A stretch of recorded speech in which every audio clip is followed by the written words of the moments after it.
1 Pedro, capítulo 5. Tito 1. Tito 1 e 1 Pedro, capítulo 5. Hoje nós vamos estudar a lição de número 11 dessa revista que nós estamos estudando acerca dos dons espirituais. E como os irmãos bem sabem, nas últimas 4 ou 5 lições, nós temos estudado acerca dos dons ministeriais. Nós já estudamos sobre a diaconia, sobre o dom de diaconato, já estudamos sobre o dom de pastor, o dom de evangelista. Na semana passada nós vimos o dom de mestres e doutores, e hoje nós vamos ver sobre o dom do bispo, do presbitério. Presbítero, bispo ou ancião, como queiram chamar. Então, vamos ler em Tito. O texto base da lição são duas passagens. A primeira é em Tito, capítulo 1, do versículo 5 ao versículo 7, e depois 1 Pedro, capítulo 5, do versículo 1 ao versículo 4.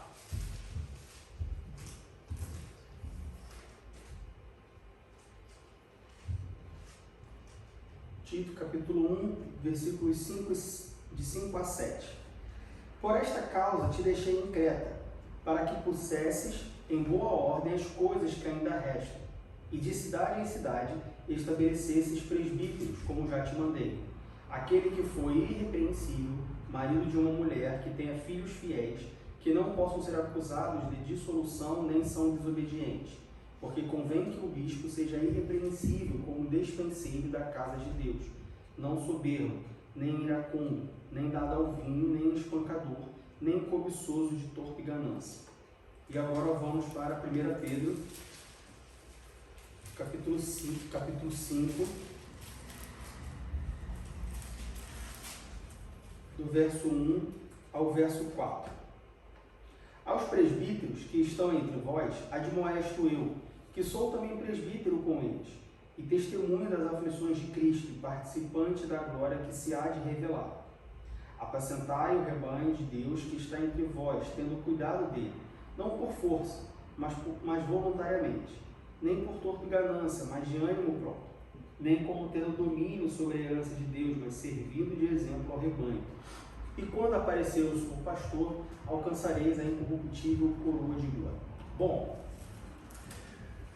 antes da gente entrar de fato sobre a escolha dos presbíteros, a importância dos presbíteros e a função dos presbíteros, é importante a gente dar um passo para trás e entender o porquê que existiam todas essas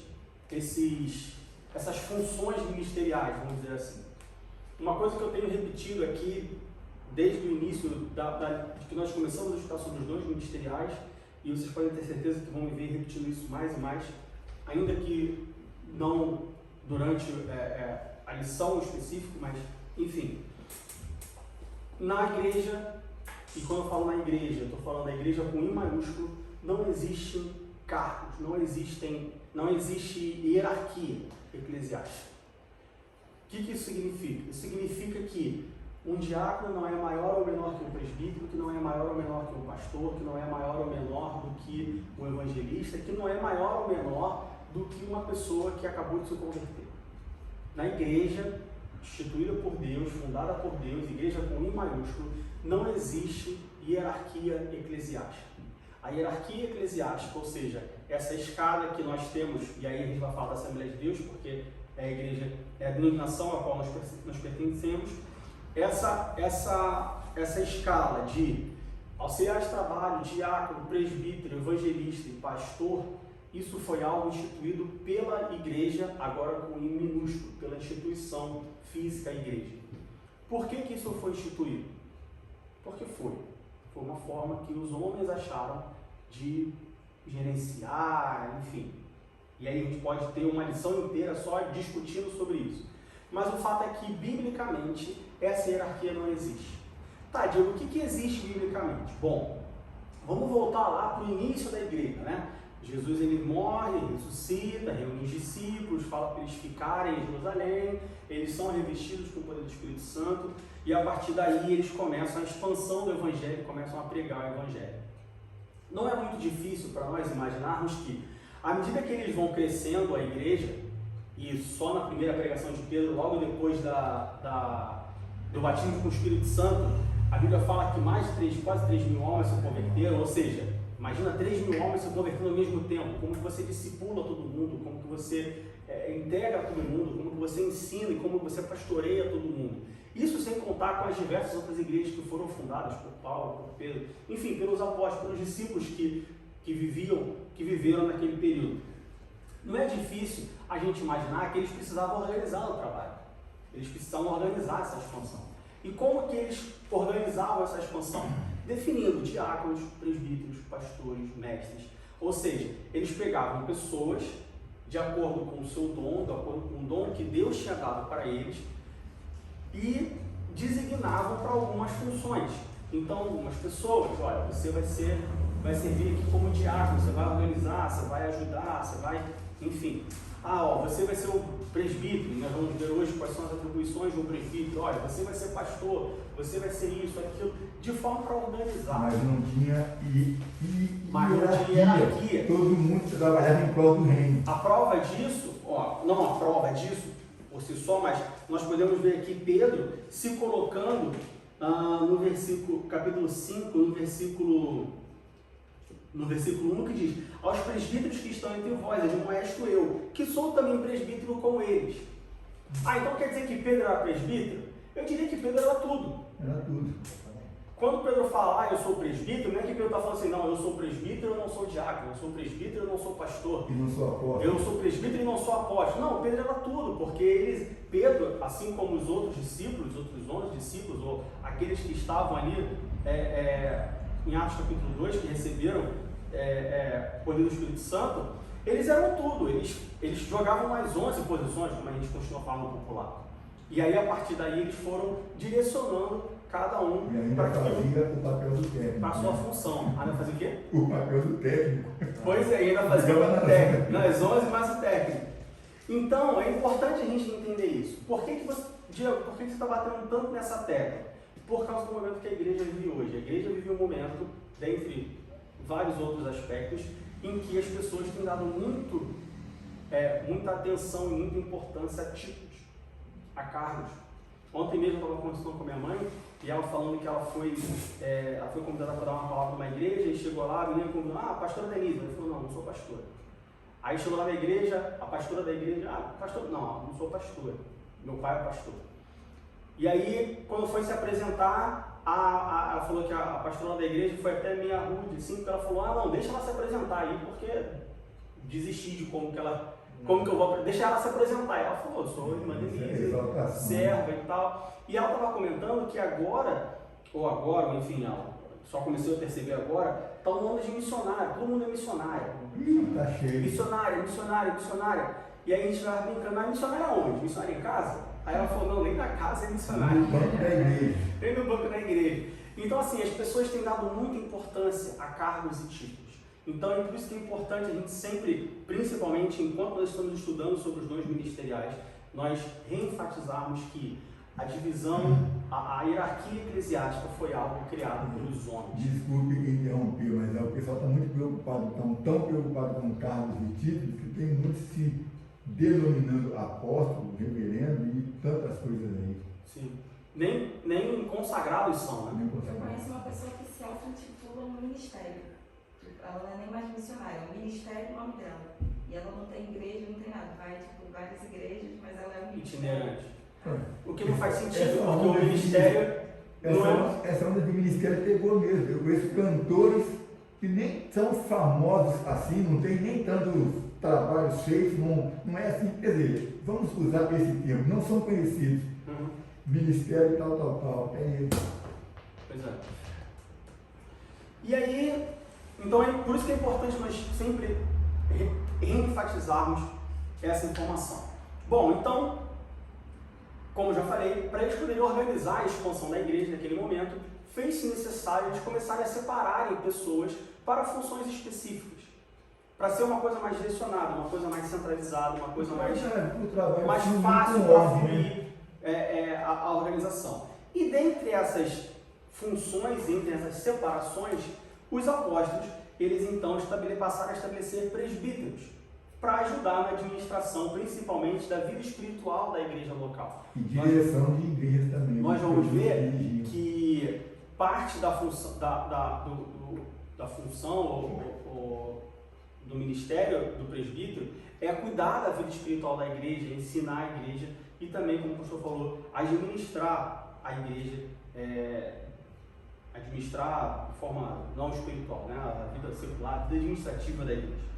Pois bem, e sobre a escolha dos presbíteros, na igreja, na Assembleia de Deus, pelo menos, e o que nós acreditamos, embora nós sabemos que nem sempre isso aconteça, é que cada ordenação ela deve ser, primeiramente, uma ordem ou uma confirmação divina, ou seja, o pastor quer consagrar o Joãozinho das Cores, quer consagrar diácono, presbítero, enfim, o pastor vai orar, vai conversar com ele, vai aguardar de Deus a ordenança, a direção de que, olha, a confirmação de que aquela pessoa tem de fato aquele dom, o dom do diaconato, enfim. E a partir daí essa consagração ela acontece. Embora, de novo, na igreja hoje, eu diria, assim, e aí eu não tenho dados para provar o que eu vou falar, mas o que eu entendo é que muitas das consagrações são consagrações políticas, são consagrações com segundas intenções. Com segundas intenções. Seja para agradar, seja porque o dízimo é gordo, seja porque vai ganhar voto, enfim. As consagrações, de forma geral, elas não são assim. Eu sei de casos de irmãs e irmãos aí que foram consagrados a evangelistas, pastores, porque tinha uma congregação pequena, a igreja não tinha como pagar, ele pagava do bolso dele. Então, quer dizer, é pastor? Não é assim. Pois é. E uma prova de que isso meio que se prova a verdade é porque nós temos justamente essa hierarquia de você é consagrado a diácono e depois do diácono você vai a presbítero, e se você fica muito tempo como presbítero, as pessoas mas você está 10 anos como presbítero, quando que você vai a pastor? Se nós olharmos para a Bíblia, de novo, olhando para os dons ministeriais, a Bíblia é bem claro que Paulo fala, deu a uns a tal, a outros a tal, a outros a tal. Então quer dizer que um diácono não pode ser pastor? Ou um presbítero não pode ser diácono? Não quer dizer isso. Mas quer dizer que algumas pessoas, de fato, têm um ministério da diaconia. Se essa pessoa for promovida, se essa pessoa for consagrada a presbítero ou for consagrada a pastor, ela vai matar ele. Matar no sentido espiritual. Porque não tem esse dom, não tem essa função. Então, como que deve ser a escolha dos presbíteros? Bom, a primeira coisa que nós encontramos no texto, e olhando o próprio nome presbítero no grego, significa pessoa mais velha. Diego, então quer dizer que um presbítero, ele tem que ser velho? Não. Mais velho no sentido experiente, no sentido que ele tem alguma coisa para ensinar para outros, que ele tem alguma coisa para passar para as outras. Ou seja, não vou dizer que não é bíblico, mas seria um pouco contraditório um novo convertido ser consagrado ao presbitério. Paulo fala isso, não neófito. Não neófito na fé. Então, às vezes, eu já vi também, porque aquela pessoa é uma bênção e tal, porque ela acabou de se converter e já foi consagrada a diácono, já foi consagrada a presbítero, não sei o quê.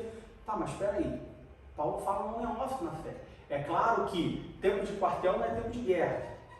A pessoa, às vezes, tem 20 anos na igreja, isso não quer dizer nada. Às vezes uma pessoa que acabou de se converter tem muito mais experiências com Deus, tem muito mais comunhão com Deus do que uma pessoa que está 30 anos na igreja. Mas também a Bíblia fala para a gente não ir nem para a esquerda nem para a direita. Então tem que ser um caso analisado. Então, Paulo fala que é para não colocar a mão em ninguém precipitadamente. Então, apesar de, sim, pode acontecer de uma pessoa nova convertida, 2 anos de crente, foi consagrada a presbítero. Pode, claro que pode. Com a própria Bíblia diz, Deus opera como Ele quer, o vento sopra onde quer.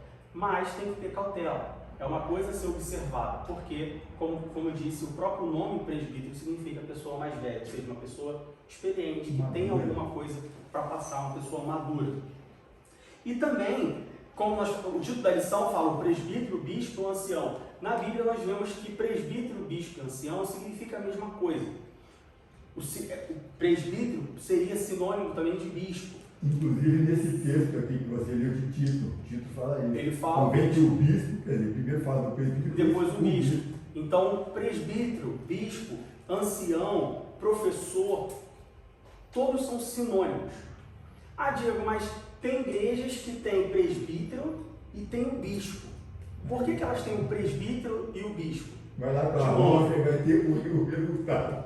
Ele vai De novo, hierarquia eclesiástica instituída pela igreja com I minúsculo, pelos homens. Até que quem criou isso foi a igreja romana, né? Foi ela mesma. Não. Os homens instituíram isso lá na igreja romana, lá logo depois dos primeiros anos da igreja, e isso foi se passando em algumas igrejas protestantes. A igreja católica surgiu no ano 353 depois de Cristo, não no ano 33, no 353. Pois é.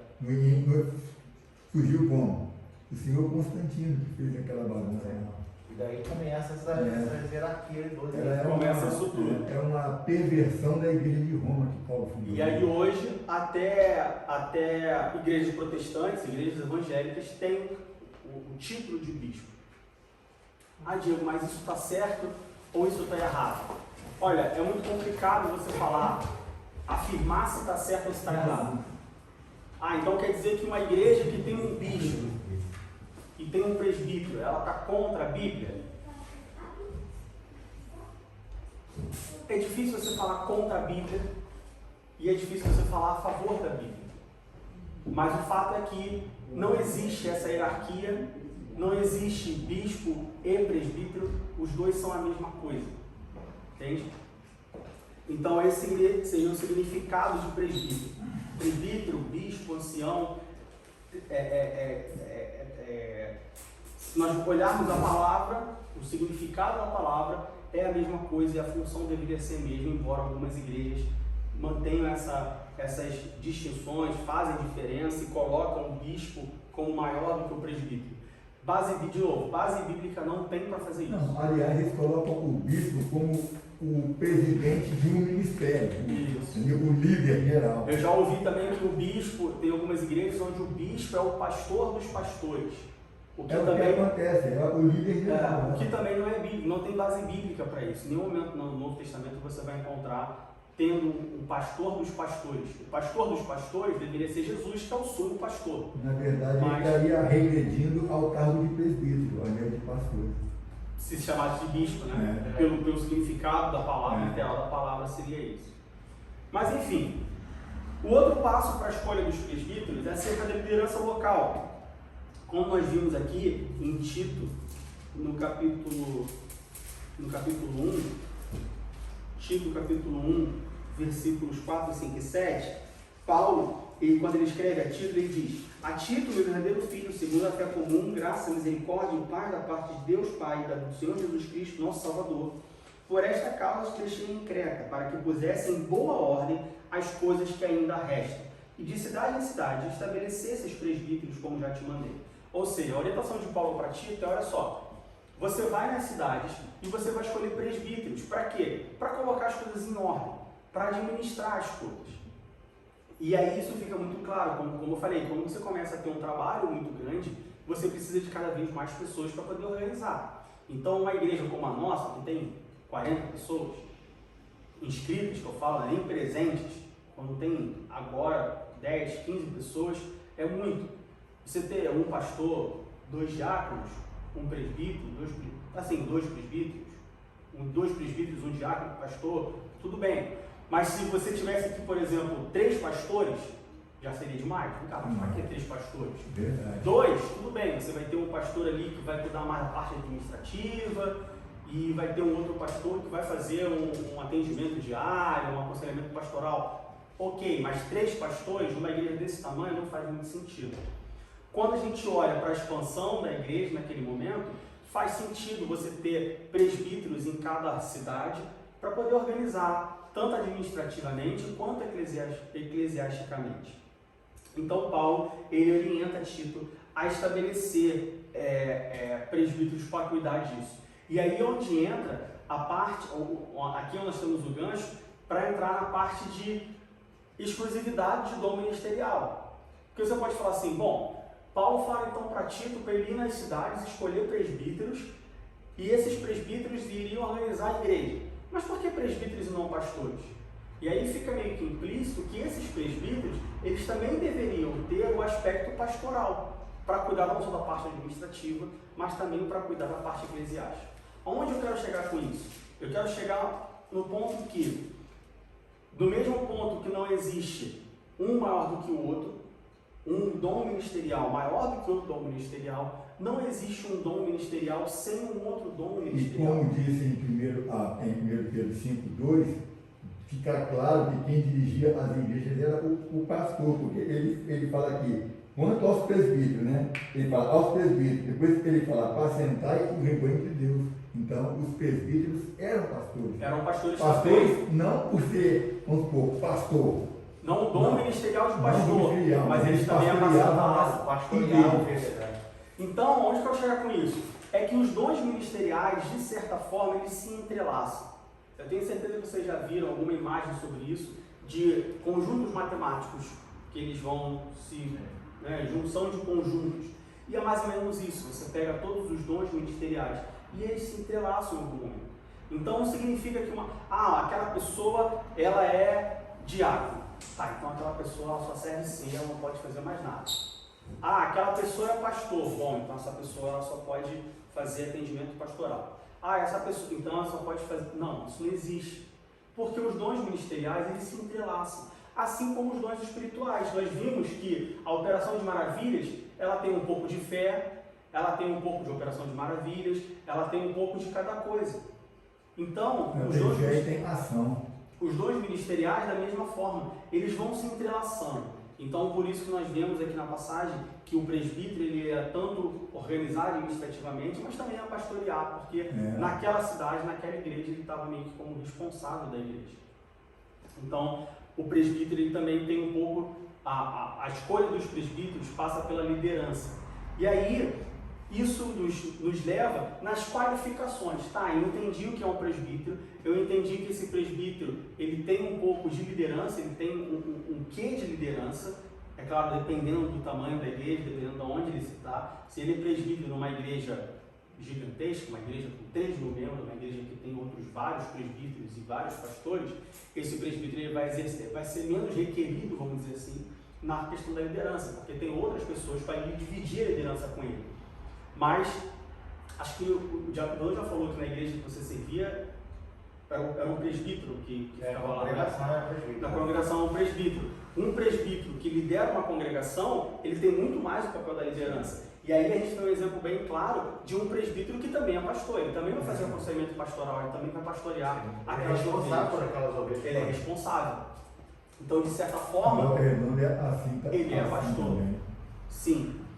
E quais são as qualificações de um presbítero? Bom, nós temos a qualificação aqui em Tito, no capítulo 1, no versículo 6, 7, 8, 9, nós temos algumas qualificações para o presbítero, para o bispo ou para o ancião. Vamos ler Tito, capítulo 1, do versículo 6 ao 9. Diz assim: aquele que for irrepreensível, marido de uma mulher que tenha filhos fiéis, que não possam ser acusados de dissolução, nem são desobedientes. Diego, então quer dizer que um presbítero tem que ser casado, tem que ter filho. Se ele não tiver filho, ele não pode ser presbítero. Eu conheço um presbítero que ele é solteiro. Está errado. Não pode ser presbítero. Bom, a Bíblia, Paulo fala aquele que foi irrepreensível, marido de uma mulher que tenha filhos fiéis.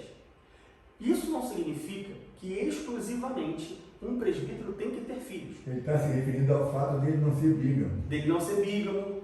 Ele está se referindo ao fato dele ter a casa dele em ordem. Isso. Porque como que ele vai ser líder local, como que ele vai liderar os outros crentes, como que ele vai organizar espiritualmente, se ele é casado, mas os filhos dele não respeitam, se ele não é um bom pai, se ele não é um bom marido. Ou ele tem 2, 3 mulheres. Tem 2, 3 mulheres, tem os filhos espalhados pelo mundo inteiro.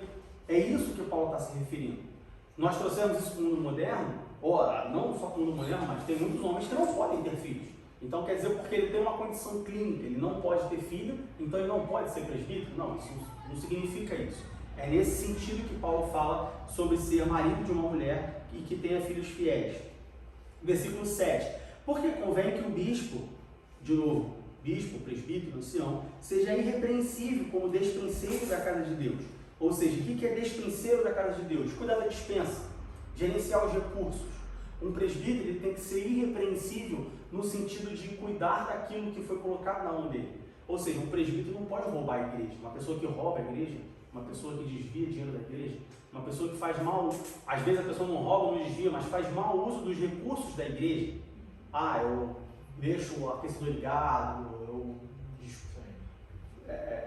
uso o computador de qualquer forma. Não, você tem que ser um bom despenseiro, você tem que cuidar bem.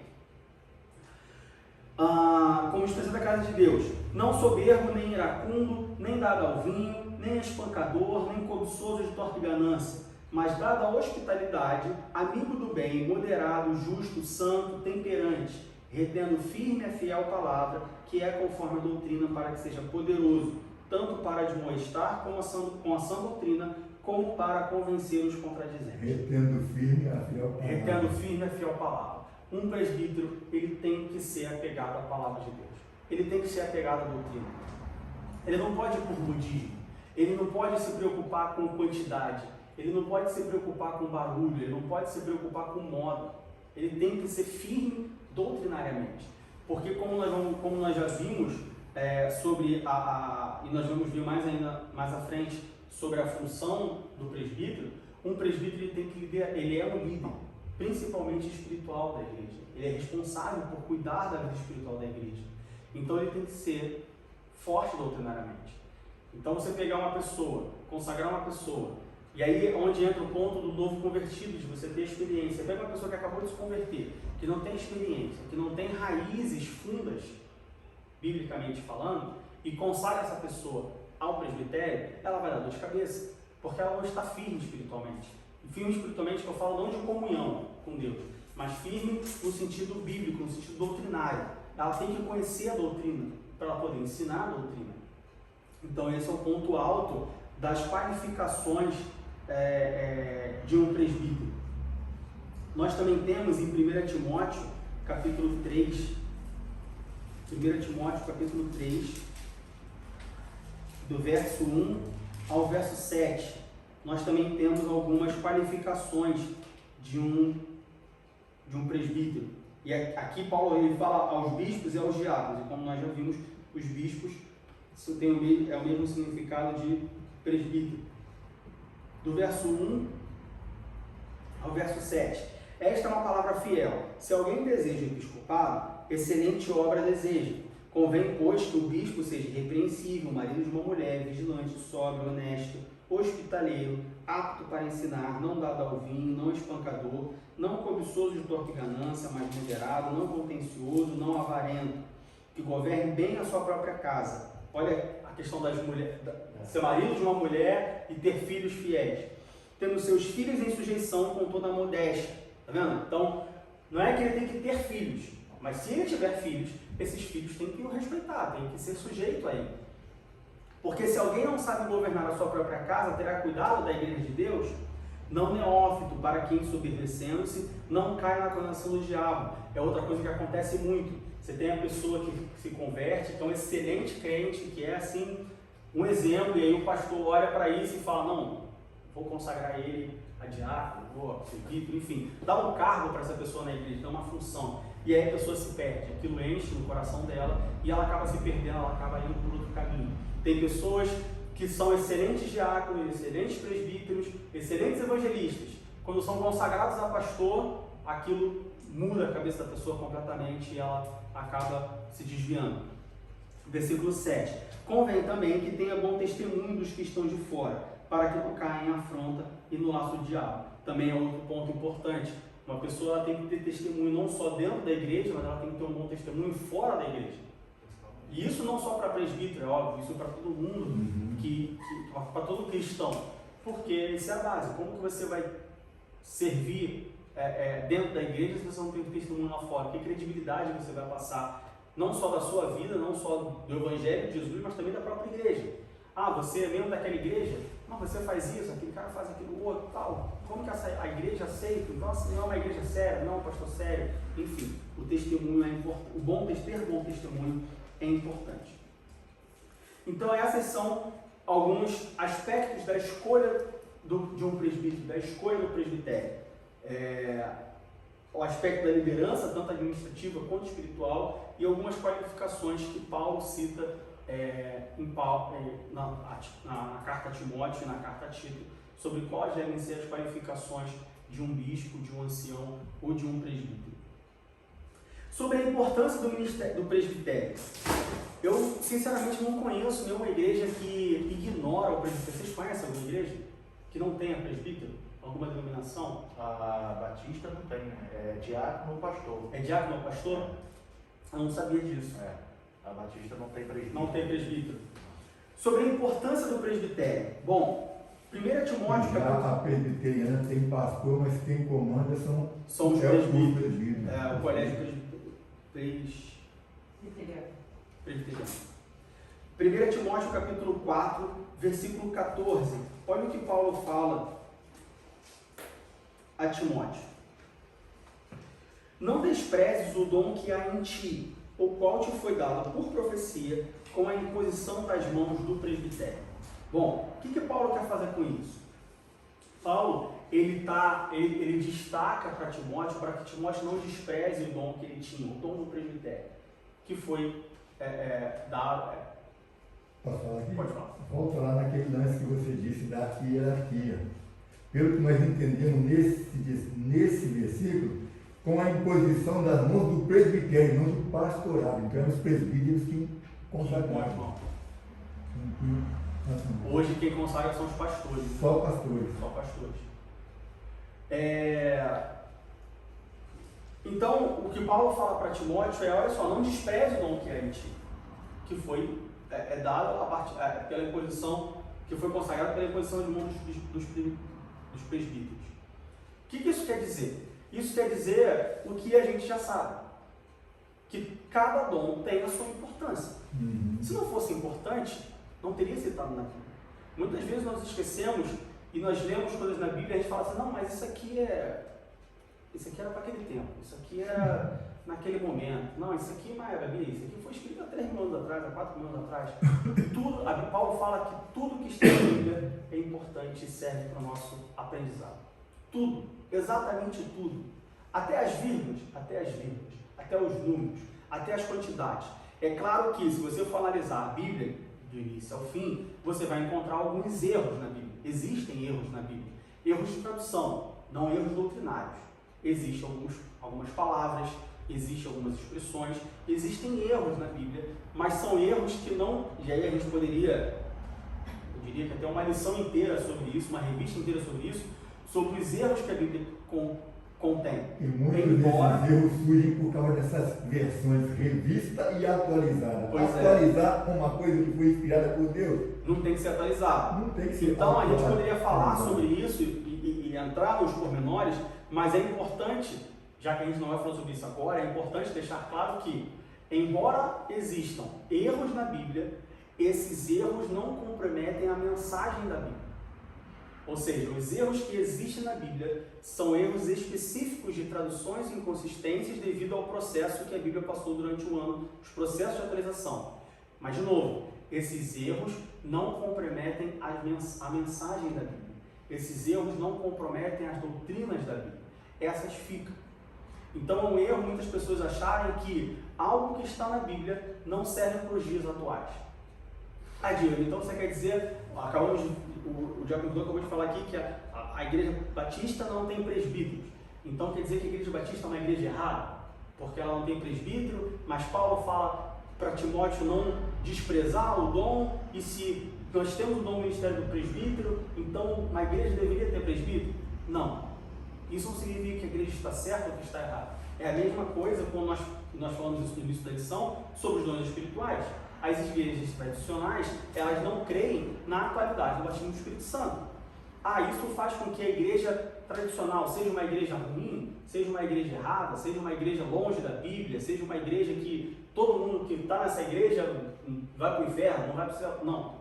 Isso é uma posição totalmente radical, que não condiz com o esperado, não condiz com a realidade. O fato de uma igreja não desprezar o presbitério não faz essa igreja uma igreja ruim. E aí eu colocaria isso na mesma questão dos dons espirituais. Existem ferramentas para fazer a obra. você escolhe a ferramenta que você acha melhor.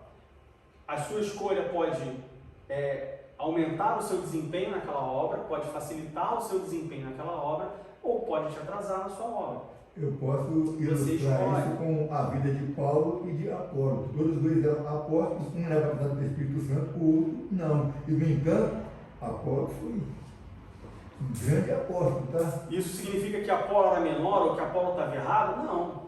Apenas escolheu o seu conjunto de ferramentas. De novo, quando você vai construir um prédio, eu quero construir um prédio de 20 andares, e se você chamar 5 empreiteiros, eu tenho certeza que cada empreiteira vai ter um método de construção. Um vai falar assim, não, vamos usar bloco pré-moldado, o outro vai querer usar isso, o outro vai querer usar não sei o que, um vai querer usar a ferramenta tal, a máquina não sei o que, um vai usar mais gente, outro vai usar menos gente, um vai ser mais tecnológico, outro vai ser menos tecnológico. Se você mandar as 5, cada um construir o seu prédio, o prédio vai cair? Não necessariamente. Só que um pode demorar 2 anos, outro vai demorar 1 ano e meio, outro vai demorar 3 anos, enfim. O fato de uma igreja não ter presbítero, não ter o ministério, o presbitério formado, não significa que essa igreja é errada. Apenas significa que essa igreja escolheu, essa denominação escolheu um outro conjunto de ferramentas para fazer a sua obra. Embora, como nós lemos aqui, Paulo orienta Timóteo a não desprezar. Ou seja, o presbitério não deve ser desprezado. É bom que ele seja observado. Não significa que aqueles que desprezam estão errados. Mas nós temos também que entender a história. Toda decisão tem uma história, certo? Então, por que eles decidiram, por que alguém decide, uma igreja decide não usar presbíteros? Tem uma história aí. Ninguém tira, nenhuma decisão vem da cabeça. Tem um histórico, tem uma história, contexto aí, tem um contexto. Faz parte da análise da situação você estudar o contexto para entender o porquê, da onde que veio essa decisão. Conforme o cristão do Brasil não tem pastor, são anciãos. Chamam de anciãos. Congregação cristã. Congregação cristã. Não tem pastor. Sim. Interessante. Então, você tem a importância do presbitério. Sobre a atuação do presbitério, vamos abrir em Atos capítulo 15.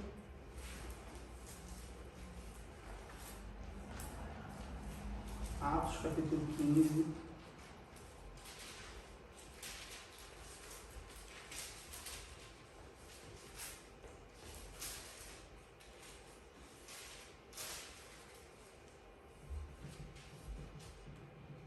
Versículos 2, 6, 9, 10 e 11.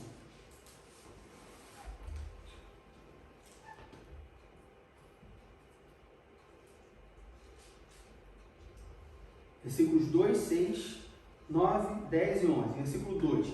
Tendo tido Paulo e Barnabé não pequena discussão e contenda contra eles, resolveu-se que Paulo, Barnabé e alguns entre eles subissem a Jerusalém aos apóstolos e aos anciãos sobre aquela questão. Versículo 6. Congregaram-se, pois, os apóstolos e anciãos para considerar este assunto. Versículos 9, 10 e 11. E não fez diferença alguma entre eles e nós, purificando seu coração pela fé. Agora, pois, porque tentais a Deus, pondo sobre a cerviz dos discípulos em julgo, que nem nossos pais, nem nós podemos suportar, mas cremos que seremos salvos pela graça do Senhor Jesus Cristo, como eles também. Um dos aspectos do presbitério que nós vemos na Bíblia é que normalmente, quando se refere ao presbítero, se refere a um colégio de presbíteros, ou seja, um grupo de presbíteros. Então quer dizer que uma igreja ela tem necessariamente que ter mais de um presbítero? Não. Como nós já falamos sobre o tamanho de igreja. Tem igreja, imagina aqui na igreja com 20 pessoas, você ter 5 presbíteros. Não faz sentido. Muito cacique para pouco índio. Muito cacique para pouco índio. Então, qual é o tamanho correto para 20? Quantos presbíteros tem que ter? Não existe um tamanho correto, existe um senso. Uma coerência, um bom senso. 2 presbíteros? É a necessidade. A necessidade. 2, 3? Sim, talvez. Porque quem tem tem um dado que diz que tem um não tem nenhum, né? Quem tem 2 tem um. Então talvez 2 ou um só. Sim, mas 5 já é um pouco demais. O fato é que, quando nós olhamos para a Bíblia e nós vemos presbítero, nós vemos sempre um colégio presbiterial. Ou seja, existe um grupo, existe mais de uma pessoa para tomar aquelas decisões, para discutir sobre os assuntos, que foi exatamente o que aconteceu aqui com Paulo e Barnabé. Eles tiveram uma discussão, discutiram sobre alguma coisa, discutiram não no sentido de brigar, mas não concordavam em alguma coisa e foram a Jerusalém para levar isso no versículo 2 aos apóstolos e aos anciãos, ou seja, aos presbíteros, sobre aquela questão. Então, normalmente nas igrejas você vê mais de um presbítero, ou ainda que numa congregação, por exemplo, você só tenha um presbítero, mas essa pessoa não está sozinha. Ela tem o auxílio de outros presbíteros, provavelmente no campo missionário, enfim, ela tem auxílio de outras pessoas. Dificilmente você vai ver uma igreja, e aí quando eu falo uma igreja aqui, eu estou falando uma igreja sozinha, uma igreja que não tenha outras igrejas de apoio, outras igrejas de suporte, com somente um presbítero. Se uma igreja tiver um presbítero, você pode ter certeza que é porque ela é pequena, não comporta ter mais de um presbítero, mas ainda assim esse presbítero ele está contido numa rede de presbíteros, vamos dizer assim, ou de outras igrejas, para poder tomar aquelas decisões. Dificilmente um presbítero toma uma decisão sozinho. Ainda sobre a importância do ministério de presbítero, nós temos que falar sobre a valorização do presbitério. Como eu disse, por causa da hierarquia eclesiástica instituída pelos homens na igreja, existe hoje uma certa desvalorização, uma tendência à desvalorização do presbitério. Como assim, Diego? Bom, o que acontece hoje? A pessoa, e aí eu estou falando de novo, na Assembleia de Deus, que é a denominação que nós servimos. A pessoa, ela se converte e aí ela é consagrada à diaconia. A pessoa é a primeira função eclesiástica daquela pessoa. Então a pessoa acaba se dedicando, a porta de entrada, vamos dizer assim. E aí depois essa pessoa, ela vai ao presbítero, ela é consagrada ao presbitério. Muitas pessoas entendem o ministério do presbitério como a porta de entrada para o pastorado. Ou seja, apenas uma passagem, apenas cumprimento de tabela. Uma graduação. Uma graduação. Então, assim, muitas pessoas entendem, foi o presbítero, e aí, não, presbítero. O diácono é legal porque é o primeiro, é a porta de entrada, é animador. O pastor é legal porque é o pastor, é o cargo máximo, vamos dizer assim. Mas o presbítero, assim como o evangelista também, acaba sendo um pouco deixado de lado, acaba sendo um pouco ignorado, sendo desvalorizado, menosprezado, o que é um erro. Como nós temos falado, e de novo, vamos continuar falando, o ministério do presbitério, de presbítero, ele é tão importante quanto qualquer outro, ele deve ser valorizado como qualquer outro. Ele não deve ser nem supervalorizado, nem subvalorizado, ele deve ser dado o valor que ele recebeu. Existe esse cargo, esse dom ministerial, e ele é tão importante quanto os outros. Mas tem-se notado, eu pelo menos noto, que existe uma certa subvalorização. O que você faz na igreja? Eu sou da igreja. É legal. O que você faz na igreja? Eu sou pastor. Eu sou pastor.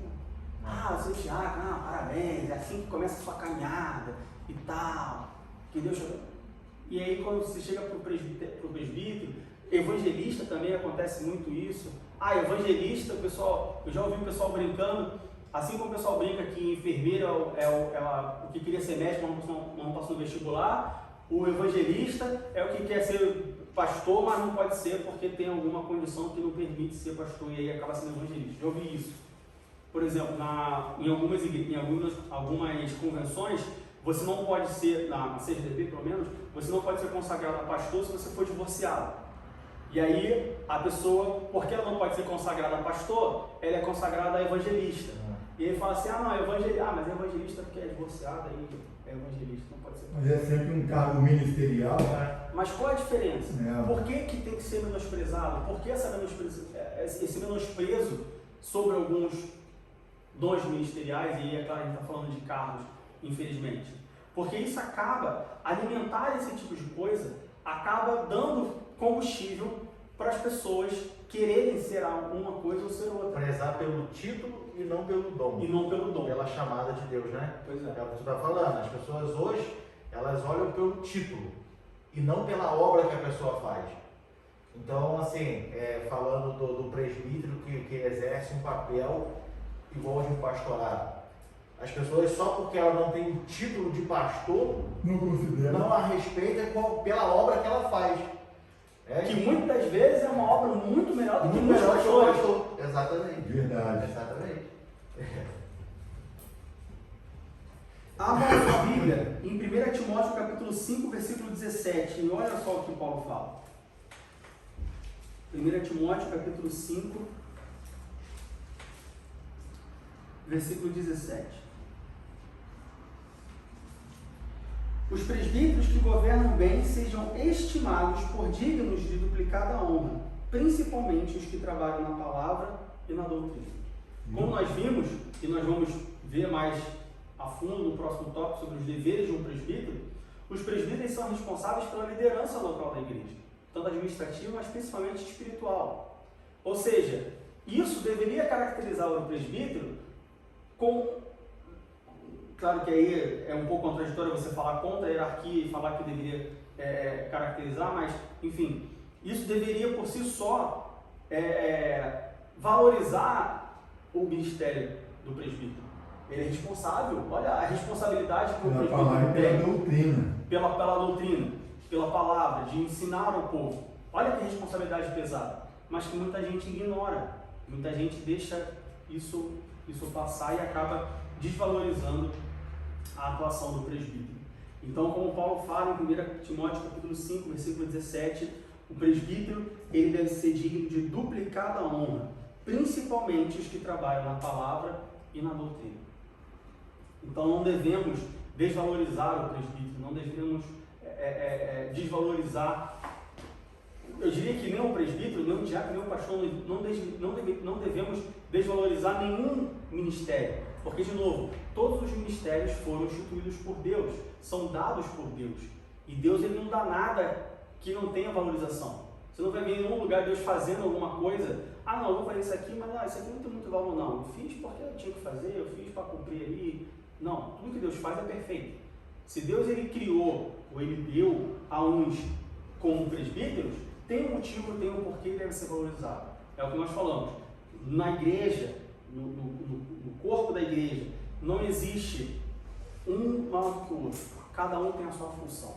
O pastor tem a sua função e a sua importância. O evangelista, o presbítero, o diácono, o auxiliar de trabalho, o porteiro, a faxineira, a moça da cantina, o membro que acabou de se converter, o que está há mais tempo na igreja, a criança, a mulher, o homem, o jovem, cada um tem a sua função, cada um tem a sua importância e cada um, o principal, cada um faz parte do corpo de Cristo. Se nós olharmos para o nosso corpo, você tem diversos membros com diversas funções, com diversos órgãos, cada um naquilo que foi dado. Na igreja é a mesma coisa. Não é à toa, não é por coincidência que Paulo fala sobre o corpo de Cristo. Nós somos um corpo. Cada um com a sua função, cada um com a sua importância. E sobre os deveres do presbitério. Bom, o primeiro dever de um presbítero está em 1 Pedro capítulo 5. 1 Pedro capítulo 5, versículo 2. Abre 1 Pedro capítulo 5. Primeira parte do versículo 2. Apacentai o rebanho de Deus que está entre vós, tendo cuidado dele, não por força, mas voluntariamente. O primeiro dever de um presbítero é apacentar a igreja.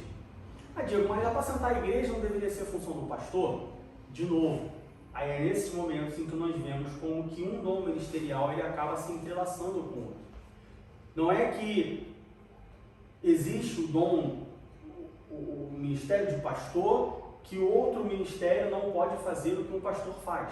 Não. Quanto mais pessoas estiver fazendo, se estiver fazendo de novo, claro, não é por quantidade, mas quanto mais pessoas fazendo aquilo que lhe coube, que lhe cabe fazer, e estiver fazendo baseado na Bíblia, estiver fazendo bem, melhor. Se você tem um pastor e tem um presbítero, os dois para apacentar a igreja, os dois estão baseados, fundados na palavra, debaixo, sob a direção de Deus, no caminho que Deus definiu, amém, maravilha. Você tem dois pastores, um cuida de dia, outro cuida de noite, não tem problema.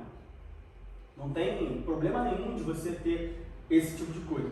Então, um dos deveres de um presbítero é apacentar a igreja. E o que significa apacentar a igreja? Cuidar das ovelhas, cuidar das pessoas, atender as pessoas, ouvir as pessoas, ensinar as pessoas. Apacentar, quando a gente fala de apacentar as ovelhas, como que um pastor apacenta, quais eram as funções de um pastor ou de uma pessoa que apacentava as ovelhas? Dar comida para as ovelhas, levar para comer. O pastor leva, ainda existe em alguns lugares, o pastor de ovelhas. O que ele faz? Ele leva as ovelhas para comer. Ele leva as ovelhas para ficar protegida do frio, ele leva as ovelhas para longe dos lobos. Então, um presbítero ele deve apacentar as ovelhas no sentido de cuidar, no sentido de alimentar, e aí a gente está falando de ensinar a doutrina, de ensinar a palavra. Ele tem a função de não deixar que as ovelhas vão para o caminho errado, de proteger as ovelhas, e aí a gente está falando de não deixar ter o compromisso, não deixar o mundo entrar na igreja, de não deixar as falsas teologias, os falsos ensinamentos, as falsas doutrinas, as mentiras que o mundo conta, deixar isso afetar a igreja. Então, a função do presbítero, é dever do presbítero, alertar a igreja contra essas falsas doutrinas, alertar a igreja contra as falsas igrejas, contra os falsos pastores, alertar a igreja de tudo aquilo que a Bíblia fala que vai acontecer, que acontecerá nos últimos dias, que nós vemos que já tem acontecido nos nossos dias. Então, isso faz parte dos deveres de um presbítero, apacentar a igreja no aspecto de ensinar, no aspecto de cuidar, no aspecto de proteger. Um outro dever do presbítero que nós vemos na Bíblia está em 1 Timóteo capítulo 3, versículo 5. Abra aí 1 Timóteo capítulo 3, versículo 5. Porque se alguém não sabe governar a sua própria casa, terá cuidado da igreja de Deus. O que isso quer dizer? Paulo está falando aqui acerca de liderar no sentido administrativo, e não só no sentido espiritual, mas no sentido administrativo de que colocar a casa de Deus em ordem. Ou seja, um presbítero, quando ele está nessa posição de líder, como eu falei, em algumas igrejas o presbítero não tem essa posição, não tem essa função de liderança, porque existem outros pastores, enfim, é uma liderança mais compartilhada. Mas como na igreja do Diácono Evandro lá no Brasil, a igreja era liderada por um presbítero, ou seja, era a função do presbítero liderar a igreja administrativamente, ver se está tudo em ordem. Vem cá, o teto está bom, a parede está com infiltração, tem água no bebedouro, o aquecimento está tudo certo, os instrumentos está tudo bem, o som está bom, tem alguma coisa quebrada, tem que consertar alguma coisa. E normalmente os tesoureiros, os secretários são tudo presbíteros. São, né? Verdade. Lá na igreja acho que era assim também, né? Tesoureiro era presbítero. Em volta, a redonda sempre foi tesoureiro, secretário, presbítero. Ou seja, a função do presbítero é liderar a igreja também de forma administrativa. Verificar se está tudo funcionando, se está tudo bem, se está tudo caminhando. É também dever do presbítero, e como nós já falamos, em algumas igrejas isso é mais latente do que em outras. É por isso que uma das qualificações de um presbítero é ser uma pessoa idônea, ser uma pessoa de bom caráter, ser uma pessoa de boa fama, ser uma pessoa com bom testemunho, não só dentro da igreja, mas também fora da igreja, porque como líder da igreja, imagina que você tem um presbítero que está liderando a igreja administrativamente, mas esse presbítero tem uma fama de caloteiro. Como que faz? Ele fala isso no versículo 7. No versículo 7 de 1 Timóteo, capítulo 3, ele fala: convém também que tenha bom testemunho dos que estão de fora, para que não caia em afronta no laço do diabo. Ou seja, tem que ter uma boa fama. E por último, a última, claro, não é a última, só tem esses 3 deveres do presbítero? Não, tem muito mais, mas a gente não pode também extrapolar o tempo. está em Tiago, capítulo 5, versículo 4. É uma outra atribuição que nós vemos, que é uma outra função que está atribuída aos presbíteros. Tiago, capítulo 5, versículo 14, desculpa. Que é a unção dos enfermos. Tiago, capítulo 5, versículo 14. Está alguém entre vós doente? Chame os presbíteros da igreja e orem sobre ele, ungindo com azeite em nome do Senhor. Mas Diego, eu lembro uma vez que eu fiquei doente, eu fui na igreja e eu pedi oração e o pastor me ungiu. Está errado o pastor me ungir? De novo, não está errado. Mais uma vez, entramos no assunto onde os dons ministeriais eles se intermeiam, eles se parecem, eles se cruzam. Apesar de Tiago falar, tem alguém doente, chame os presbíteros da igreja e unjam com óleo, isso não significa que um pastor não pode ungir. Isso não significa que um diácono não pode ungir. Isso não significa que uma pessoa comum, um membro sem nenhuma função ministerial não possa ungir. É claro que existem situações. Se você tem uma igreja com 5 presbíteros, com 10 presbíteros, por que um pastor vai ungir um enfermo? Você tem 5 presbíteros na igreja. Não é possível que num culto os 5 presbíteros tenham faltado. Os membros que ungirem têm que ser orientados, porque tem muitos que por Vou chegar lá. Parede, vou chegar lá, segura aí. Então, não é possível que num culto de uma igreja que tem 5 presbíteros, os 5 faltar. Aí você tem uma falta de liderança do pastor da igreja, enfim. Mas a orientação é para os presbíteros ungirem os enfermos. É claro que na ausência de um presbítero, se um pastor ungir, se um diácono ungir, a unção não vai pegar. Não, isso não existe. Mas a orientação do presbítero, isso não significa que um pastor não possa ungir. E aí o pastor entrou no assunto dos membros. Tem sempre debaixo da orientação. Falando sobre a unção especificamente, eu já vi pessoas ungindo coisas.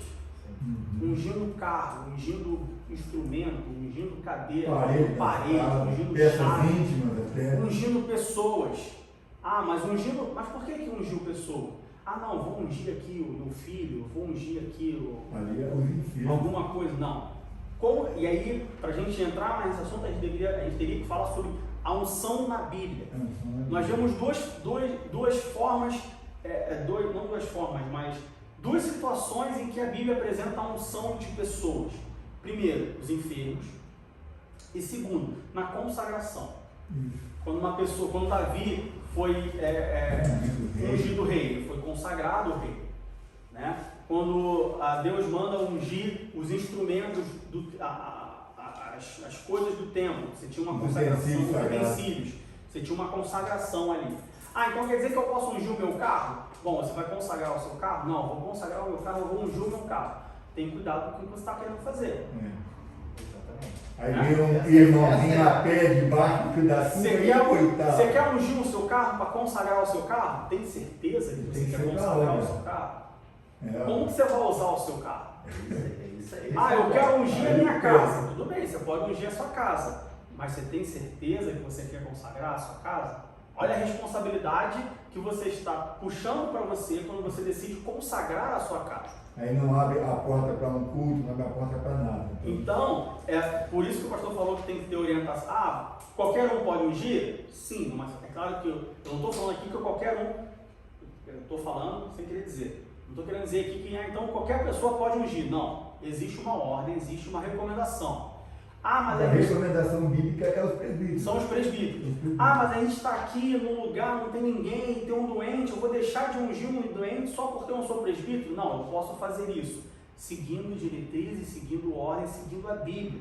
Então, o que a Bíblia recomenda acerca da unção? O meu pai era diácono, ele não estava em casa, a minha irmã passou muito mal, a minha mãe não tinha como levar no médico sozinha, sabe o que ela fez? Foi lá na prateleira, pegou a lata de óleo de cozinha, e ela cozinhar, botou na mão e falou: Senhor, o Senhor é poderoso para curar a minha filha, eu não sou digna de fazer isso, mas eu creio, ungiu para aquele óleo e foi curado. E aí? Esse é um bom ponto.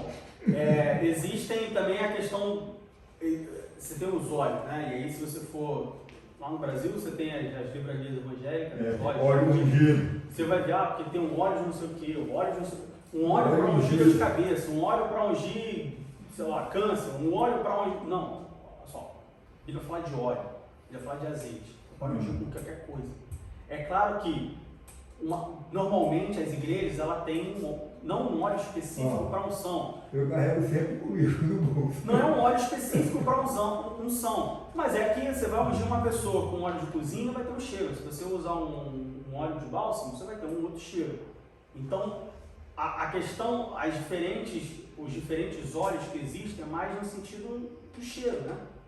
Você vai usar aqui um óleo de cozinha usado? Você pode usar um óleo de cozinha usado que usou na fritura para fritar a coxinha? Vai dar mau cheiro. Pode, mas vai ficar fedendo a coxinha. Então não é prudente, por isso que as igrejas geralmente elas têm um óleo. Mas por favor, não coloquem a fé no óleo. Ah, tem que ser aquele óleo. Não, porque esse óleo, o óleo que veio da oliveira de Jerusalém, ele faz tanto efeito quanto o óleo da cozinha que fritou a coxinha. A oliveira na qual Jesus orou debaixo dela. Pois é, assim, Meu Deus. é igual a água do Rio Jordão. A água do Rio Jordão, assim, a água que passou por ali quando o povo cruzou o Rio Jordão. No museu tem no batistério de lá, tem a água do Rio Jordão. E o que disse... Tem a miniatura da igreja lá, né? É verdade. Lá no Rio tem um... É bem legal, inclusive. Não sei se vocês já foram. Tem um na Universal das... Como é o nome lá? Suburbana. Uma catedral da Universal lá. Eu acho que não é da Universal Museu. O museu é da Universal? Foi ela que fez. Enfim, eles fizeram um museu onde tem uma maquete de Jerusalém da época de Jesus. Gigante, é muito legal. Eles têm uns professores de arqueologia bíblica e história de Jerusalém que eles fazem um tour. É sensacional. Se você Bom, tu vai para o Brasil agora, né? Se vocês alguma vez estiverem no Rio de Janeiro, eu definitivamente recomendo vocês irem lá. E aí lá tem a água do Rio Jordão, né? Tem um batistério lá. É porque eles simulam exatamente como é a cidade, bem legal. Fazem a iluminação, faz a noite, de dia, e aí nos campos, assim, tem, na direção onde era o Rio Jordão, eles fizeram um campo assim, um batistério. Então a igreja pode reservar para ir lá fazer o batismo. E eles dizem que aquela água é a água do Rio Jordão.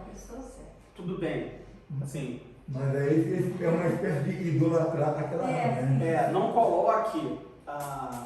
Tem muitas igrejas hoje, muitas pessoas colocando a fé em coisas. Não são as coisas. Não é o óleo que cura o enfermo. É o nome de Deus. Agora, qual o nome do rio que Filipe batizou o eunuco? É por isso que não importa se o óleo é de bálsamo, se o óleo é de oliveira, se o óleo é de girassol, se o óleo é de qualquer A coisa. Bíblia fala óleo. Não importa se quem está ungindo é um presbítero, é um pastor, é um membro, é uma pessoa, é um homem, é uma mulher, não importa. Porque com base na Bíblia. Porque quem faz é Deus. Então, se você fizer com base na Bíblia, baseado naquilo que a Bíblia diz para fazer, o milagre vai acontecer, seja lá o que tiver que acontecer, vai acontecer, porque não está na coisa, está em quem faz. E esse quem é Deus, é Jesus, o Filho de Deus. Então, não coloquem a expectativa nas coisas. Então, sobre essa questão da unção, tome muito cuidado, primeiro, com o que você quer ungir. Como eu falei, eu já vi pessoas, já chegaram pessoas para mim e falaram assim: você tem um óleo em casa? Por quê? Não, porque eu queria ungir o meu filho.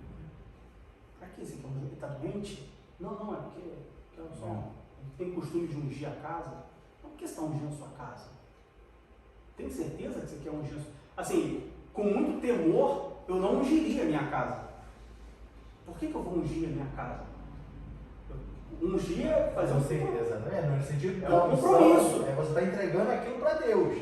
Mas eles põem no sentido de purificar. A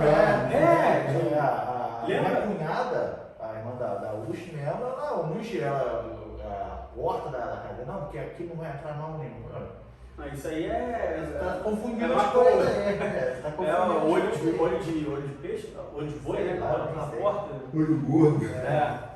Então tome muito cuidado com isso, principalmente essa questão da unção. Isso há um tempo atrás era um modismo, não sei se agora se passou a moda, ou se apenas eu que não estou por dentro da moda, mas tinha esse costume de ungir coisas. Então muito cuidado. Eu sempre pergunto: vem alguém aqui na frente receber oração, está enfermo, unge. Se é por vitória, não unge, só ora. Só ora.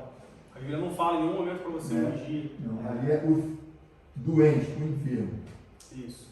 Então tome muito cuidado com isso. Então essas de novo, não são os únicos deveres de um presbítero, é claro que tem muito mais, mas a gente também tem que respeitar o tempo.